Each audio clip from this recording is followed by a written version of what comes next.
Nah, persis di sebelah kanan Fandi itu ada satu perempuan yang dia duduk dan nunduk ke arah depan. Rambutnya ini terurai ke depan.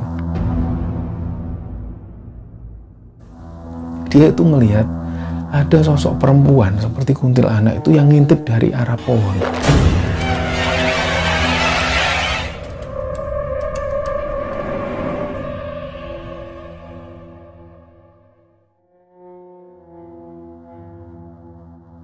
Bismillahirrahmanirrahim. Assalamualaikum warahmatullahi wabarakatuh. Sobat Kembara Sunyi dimanapun berada. Pada kesempatan kali ini, kami akan bercerita tentang sebuah cerita kiriman dari sahabat kembara yang bernama Fandi. Sebelum masuk ke ceritanya, untuk teman-teman yang telah menonton tayangan ini dan belum subscribe, yuk subscribe sekarang juga agar kami lebih bersemangat lagi dalam membuat konten-konten terbaru di Kembara Sunyi. Dan untuk teman-teman yang telah mendukung kami sejauh ini, kami ucapkan terima kasih banyak. Semoga amal kebaikan teman-teman dibalas kebaikan berlipat oleh Allah Subhanahu wa Ta'ala.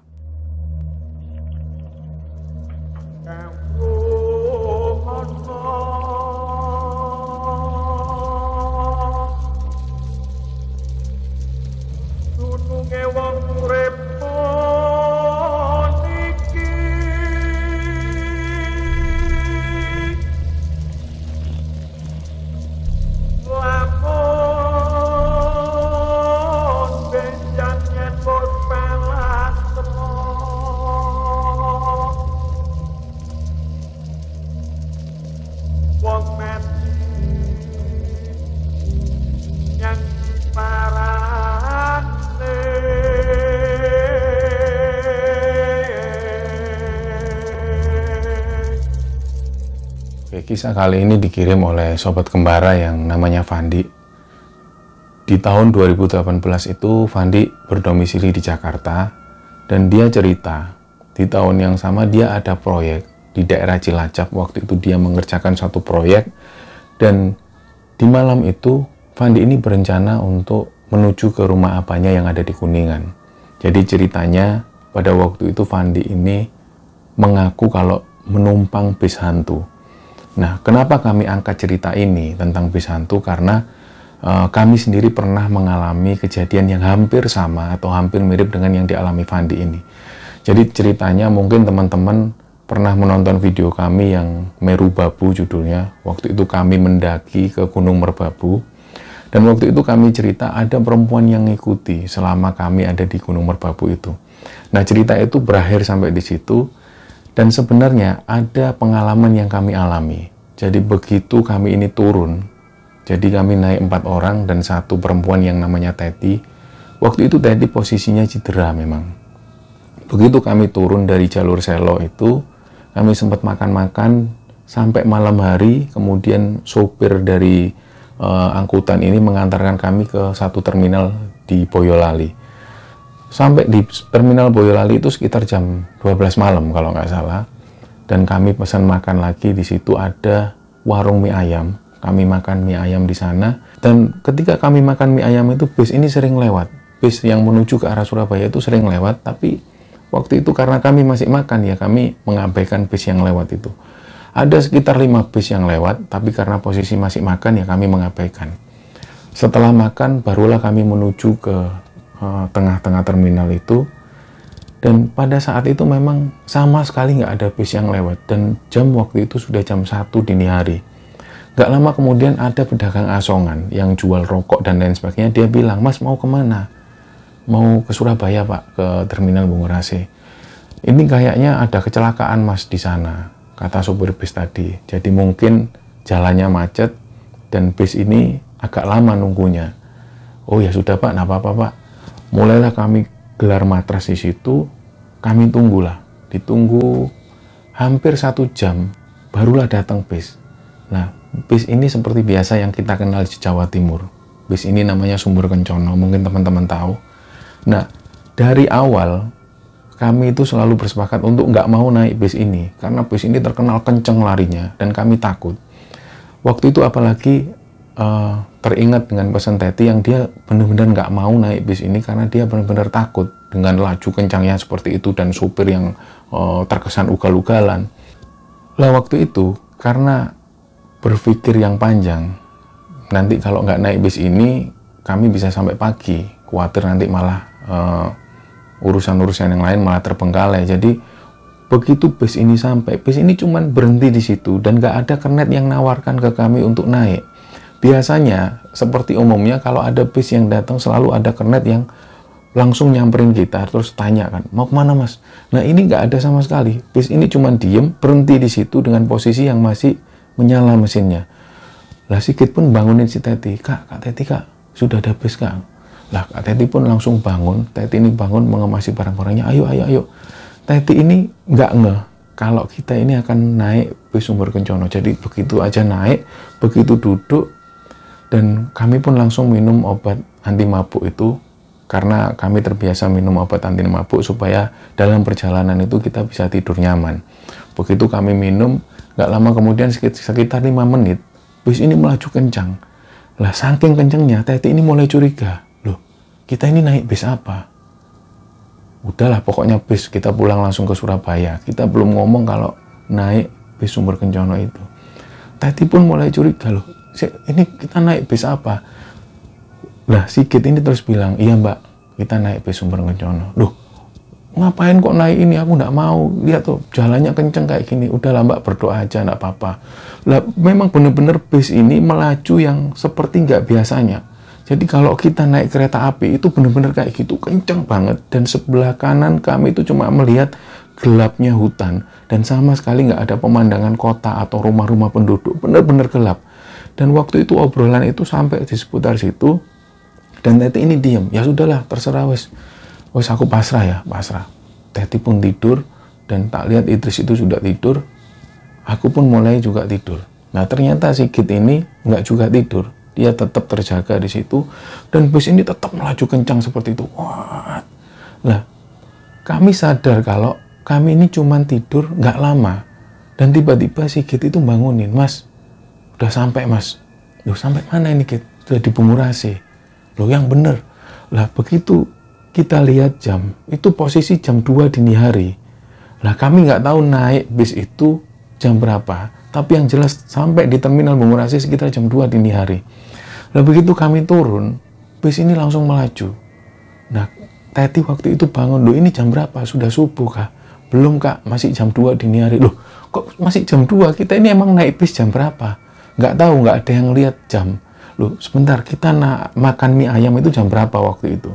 Lah yang kami ingat makan mie ayam sekitar jam 12 atau jam setengah 1. Jadi logikanya ketika menunggu bis yang agak lama itu sekitar jam 1 atau setengah 2 kami baru mulai naik bis. Nah kalau secara hitung-hitungan berarti kami naik bis dari Boyolali sampai ke Surabaya itu hanya sekitar setengah jam. Dan itu yang bikin nggak masuk akal. Dan begitu Idris ini bilang, mas merhatikan nggak ada yang aneh dalam perjalanan kita? Ya, terus aku bilang ya, yang aneh adalah perjalanan itu benar-benar singkat dan nggak sampai 1 jam, seolah-olah kita itu tidur hanya beberapa menit. Dan begitu kita cocokkan jam, durasinya memang benar-benar cepat. Loh nggak ada yang aneh lagi, si Idris bilang. Apa Idris menurutmu? Lah Idris bilang, kita itu naik bis Sumber Kencono, sedangkan bis Sumber Kencono ini sudah ganti nama. Nyadar nggak? Dari situlah kita mikir, wih, iya juga ya. Padahal bis dengan nama PO Sumber Kencono ini sudah lama diganti namanya, dan yang beredar di terminal-terminal atau yang kita lihat di jalan itu sudah nggak ada lagi bis Sumber Kencono. Disitulah kami sadar, masa iya kita ini naik bis hantu yang sering kecelakaan itu? Ya sudahlah, wallahu alam, yang jelas begitu sampai di Bungurasi itu, ini jadi cerita. Jadi ada yang menyimpulkan teman-teman, enggak, mungkin kalian nggak ngelihat jam. Jadi ada spekulasi dari teman-teman ketika kami diskusikan, ada yang masih berpikir logis. Mungkin karena kalian nggak lihat jam. Ada yang pertama berspekulasi seperti itu. Ada pendapat lain yang mengatakan memang bis Sumber Kencono itu memang kenceng larinya. Dan mungkin pada waktu itu memang dini hari, jadi seolah-olah jalan itu sepi dan cepat jalannya. Jadi masih bisa dimungkinkan secara logika. Tapi kami sendiri berpendapat bahwa ya, wallahu alam bisawab, yang kami tahu bis dengan nama PO Sumber Kencono itu memang pada saat itu di sekitar tahun 2015 itu memang sudah nggak dipakai lagi namanya, sudah diganti nama. Tapi kami meyakini kalau waktu itu kami naik bis dengan nama itu. Nah, cerita selanjutnya ini yang dikirim oleh Fandi itu ceritanya hampir sama tapi lebih menyeramkan dari yang pernah kami alami. Jadi kembali lagi ke Fandi yang waktu itu di tahun 2018 itu dia ada proyek yang harus dikerjakan di daerah Cilacap. Berangkatlah dia naik bis, begitu sampai di Cilacap di daerah Adipala itu Fandi pun meeting dengan teman-temannya. Ada proyek pavingisasi jalan. Dan sampai malam hari meeting itu selesai, Fandi ini punya pikiran untuk silaturahmi ke rumah abahnya yang ada di Kuningan, Jawa Barat. Waktu itu juga Fandi ini coba ngubungin istrinya. Dia coba izin ke istrinya untuk malam itu juga dia pengen silaturahmi ke abahnya yang ada di Kuningan. Istrinya pun menyetujui. Malam itu sekitar jam 9, Fandi langsung menuju ke satu daerah. Dia naik ojek. Dalam perjalanan itu Fandi ini tanya ke tukang ojek, "Mas, bis yang menuju ke Cirebon atau Kuningan ada nggak jam segini?" Lah tukang ojek ini bilang, "Kayaknya nggak ada, Mas. Kayaknya yang ke arah Bandung ada, tapi kalau yang ke daerah Kuningan nggak ada. Tapi coba dicek lagi lah."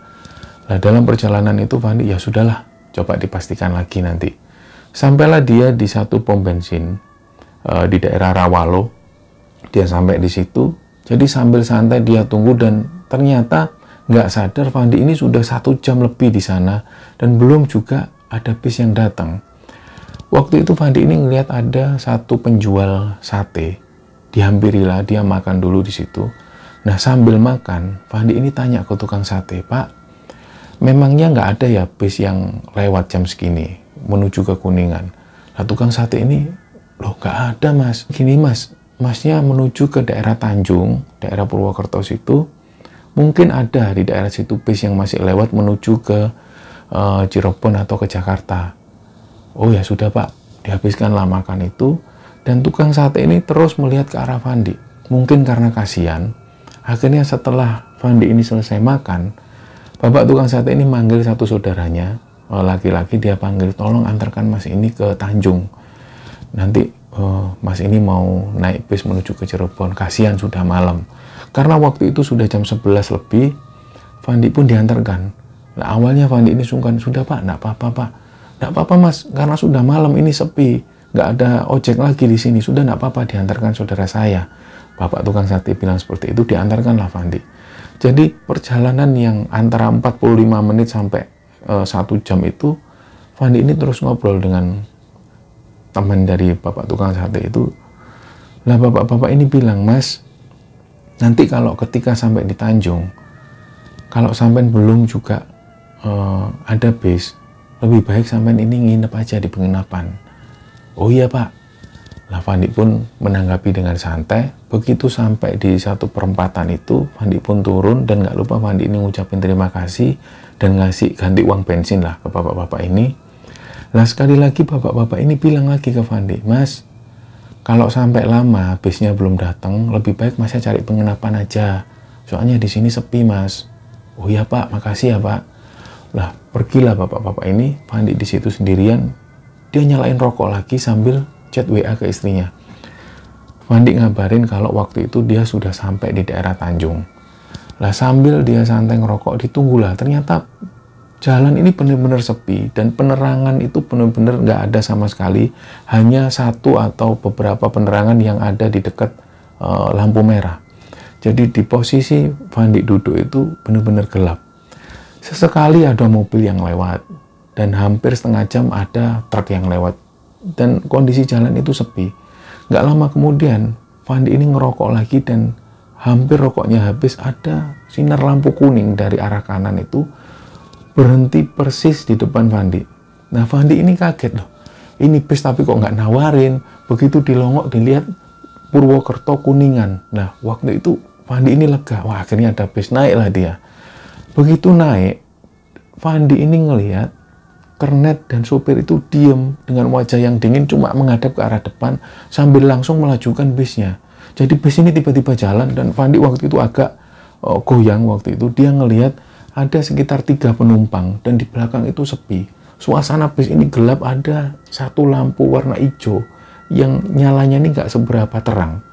Fandi pun mulai cari tempat duduk sambil bis yang mulai goyang-goyang. Dia cari tempat duduk yang nomor 3 dari depan. Dia duduk di sana. Begitu duduk, Fandi pun mulai selonjorkan kaki. Dia santai. Dia coba hubungin istrinya. Fandi bilang kalau dia sudah ada di bis dan langsung menuju ke Cirebon. Lah istrinya pun lega, Fandi pun lega, dimasukkanlah HP itu. Fandi duduk. Dan nggak lama setelah itu, dia ini ngerasa kok bis ini lajunya kenceng. Begitu dia noleh ke arah sebelah kiri, ini pemandangan gelap dan hanya hutan lebat. Nggak ada satupun rumah di situ. Fandi pun nggak curiga sama sekali. Dia mulai lihat penumpang yang ada di sekitarnya, dan semua penumpang ini yang ada di sekitar situ, sekitar 3 orang itu, semua ini nunduk. Semua nunduk dan sama sekali nggak melakukan aktivitas. Nah, persis di sebelah kanan Fandi itu ada satu perempuan yang dia duduk dan nunduk ke arah depan. Rambutnya ini terurai ke depan. Dia nunduk terus seperti itu.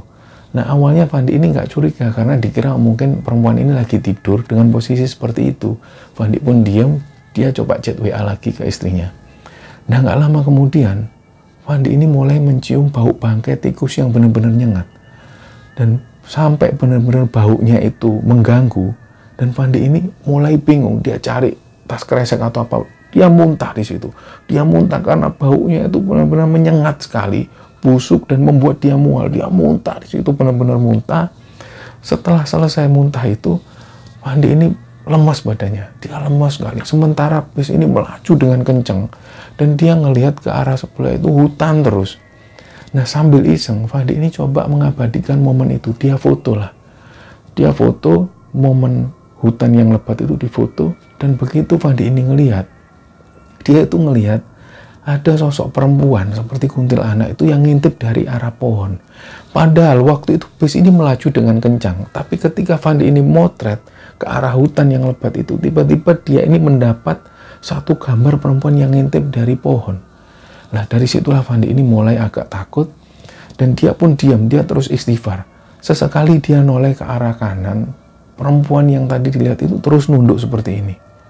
Nah, sambil dia terus istighfar, dia coba telepon ke istrinya. Begitu Fandi ini coba telepon istrinya, sinyal ini hilang sama sekali. Nggak ada sinyal satupun. Dan HP ini seolah-olah nggak bisa digunakan karena nggak ada sinyal. Fandi pun diam, dimasukkanlah lagi HP itu.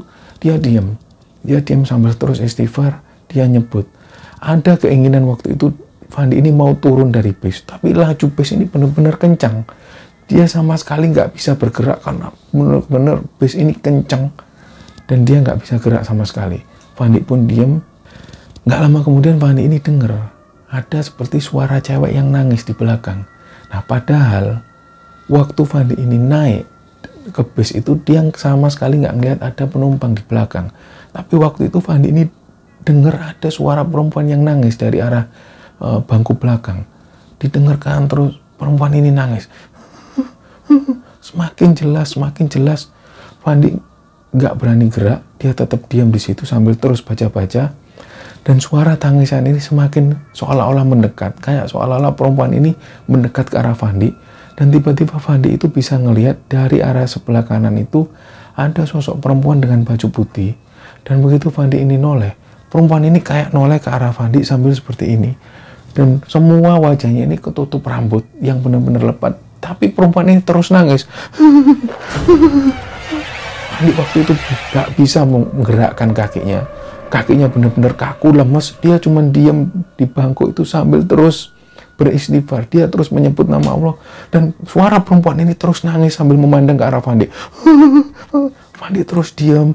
Dan gak lama kemudian perempuan ini kembali ke belakang. Dan waktu itulah Fandi ini mulai bisa menggerakkan. Dia sudah bertekad mau loncat dari bis itu. Tapi dia mau menggerakkan badannya ini nggak bisa. Sementara nggak lama kemudian, bau bangkai tikus ini kembali tercium. Dia benar-benar nyium. Benar-benar baunya busuk dan kembali lagi dia mual. Dan secara bersamaan Fandi ini noleh ke arah kanan. Perempuan yang tadi dilihat nunduk, itu noleh ke arah Fandi. Dia noleh dan wajahnya itu benar-benar bisa dilihat Fandi. Wajahnya ini hancur. Wajah hancur dan mata sebelah kiri itu seperti kayak mau keluar. Jadi wanita itu kayak seolah-olah Fandi itu habis ngelihat wanita yang baru kecelakaan. Wajahnya hancur penuh darah, mandang ke arah Fandi. Disitulah Fandi benar-benar pingsan dan gak ingat lagi kejadian waktu itu. Tiba-tiba nggak tahu berapa lama Fandi pingsan itu, dia dibangunin. Jadi ada yang menggerakkan kakinya. Begitu Fandi ini bangun, kernet yang tadinya ada di depan itu bangunin Fandi, tapi tanpa ngomong sama sekali. Jadi seolah-olah mukul-mukul Fandi. Fandi pun bangun, ngelihat bis ini sudah berhenti. Fandi langsung lari menuju keluar bis.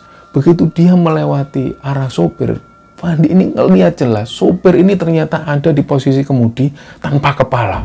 Waktu itulah Fandi ini benar-benar kaget, dia loncat. Saking takutnya dia ngelihat sopir tanpa kepala itu, dia loncat dari bis dan tanpa tahu waktu itu dia ada di mana. Bis ini langsung melaju dengan kenceng. Fandi pun noleh, ternyata dia ini sudah ada di terminal Cirebon. Dan waktu itu suasana benar-benar sepi dan gak ada satupun mobil yang lewat. Setelah itulah Fandi ini langsung menghubungi istrinya. Dia bilang kalau dia baru saja mengalami pengalaman yang benar-benar menyeramkan. Dia baru naik bis hantu dan dia cerita ke istrinya kalau melihat sopir ini tanpa kepala. Dan dia ngabari ke istrinya kalau ini aku sudah sampai di terminal Cirebon yang. Lah istrinya ini nggak percaya. Kamu yang bener yang, coba pastikan kamu di mana. Dilihat lagi, iya aku sudah ada di terminal Cirebon. Jadi sambil jalan, sambil telepon istrinya, Fandi menuju ke satu warung kopi. Di situ dia pesan kopi. Dipastikan lagi, Bu, ini di mana ya, Bu? Loh, ini terminal Cirebon, Mas. Nah, disitulah Fandi ini lega, dia bilang ke istrinya, iya yang, ini aku sudah di terminal Cirebon. Lah, istrinya nggak percaya, loh kamu itu nggak sampai 1 jam loh. Perjalanan dari Purwokerto menuju ke Cirebon nggak sampai 1 jam. Kok bisa? Lah, Fandi tanpa curiga sama sekali, dia sendiri juga nggak tahu tiba-tiba ada di terminal Cirebon dalam jangka waktu yang kurang dari 1 jam. Dia memastikan lagi ke istrinya, iya yang, udahlah, nanti kalau sudah sampai rumah tak ceritain semua. Dia bilang ke istrinya seperti itu. Ditutuplah telepon. Pemilik warung kopi itu benar-benar keheranan ngelihat wajah Fandi yang pucat kayak ketakutan, tapi seolah-olah pemilik warung kopi itu nggak mau tanya lebih dalam. Dia dibiarin aja, ditemenin lah. Sampai sekitar pagi hari, barulah Fandi naik bis lagi menuju ke Kuningan, ke tempat abahnya itu. Nah, setelah sampai di Jakarta, ceritalah dia ke istrinya, dan sampai cerita ini diturunkan, Fandi sama sekali nggak bisa melupakan kejadian itu. Yang paling diingat adalah bau busuk dari dalam bus yang ketika Fandi menceritakan ini, dia mual-mual setiap saat. Nah, cerita inilah yang kemudian dibagikan Fandi kepada Kembara Sunyi, cerita tentang pengalaman menaiki bus hantu di tahun 2018. Semoga kisah ini bisa diambil kesimpulan oleh teman-teman semua. Mohon maaf kalau ada salah-salah kata. Wassalamualaikum warahmatullahi wabarakatuh.